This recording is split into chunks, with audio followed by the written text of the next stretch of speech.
Now, photographer Miles Harris shoots sports and music events all over the world, but he prefers to do things the old way. At his home in Wantage, Miles has a fridge full of film which has passed its sell-by date, and he uses that film in his collection of vintage and novelty cameras. The results are unpredictable, but often amazing. Simon Marks has been to meet him.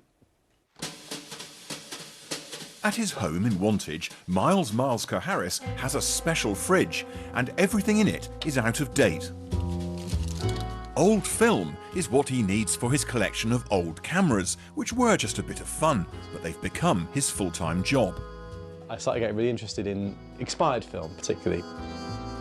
Film has an expiry date. After that point, you can't guarantee what the results are going to come out like, which for me is kind of exciting and cool. And it means that the shots can come out and they'd be really grainy. The colour could have shifted crazily. It's got that authentic, retro, vintage look to it.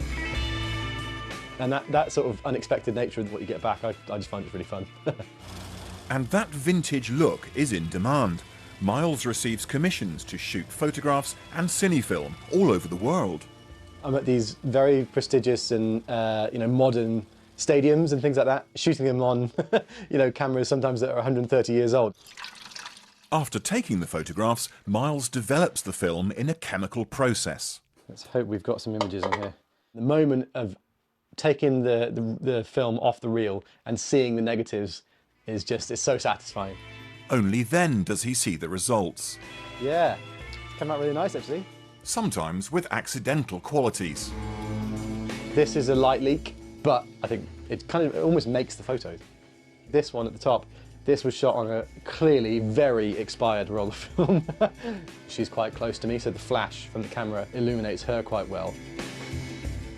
It's definitely made me a better photographer, and because obviously with a roll of film you've got 24 or 36 photos on a roll and that's it, it makes you much more selective about the moments you choose to fire the shutter. Some of Miles's cameras are antiques. Some, like this spy camera, are very unusual.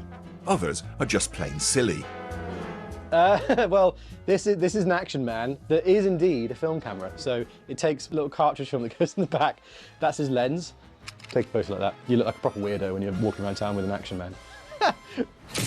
In contrast to that, though, this camera I found in an antique store, and it's an incredible thing. This is from 1897, with these amazing red bellows. This is the camera that Miles took to Sweden to photograph the football team AIK. But when he got there, he only had one chance. The team lines up for the photo. I look down through the viewfinder, click the shutter, and the goalkeeper's like, okay, that's cool, and then they all run away. So I've got one single photo of this moment. It all came out fine, but I was very stressed for a few days after that shoot. Perhaps technology being stressful is one thing that will never change. Simon Marks, BBC South Today. They look amazing, don't they, some of those? Yeah. Do you know what? I could kick myself now. All those old films that had expired that I threw out years ago. You go on holiday, wouldn't you? To put them all in, you only get 3 on the whole reel. Exactly, I know. They look great. What idiots we are. Yeah. Well done to Miles.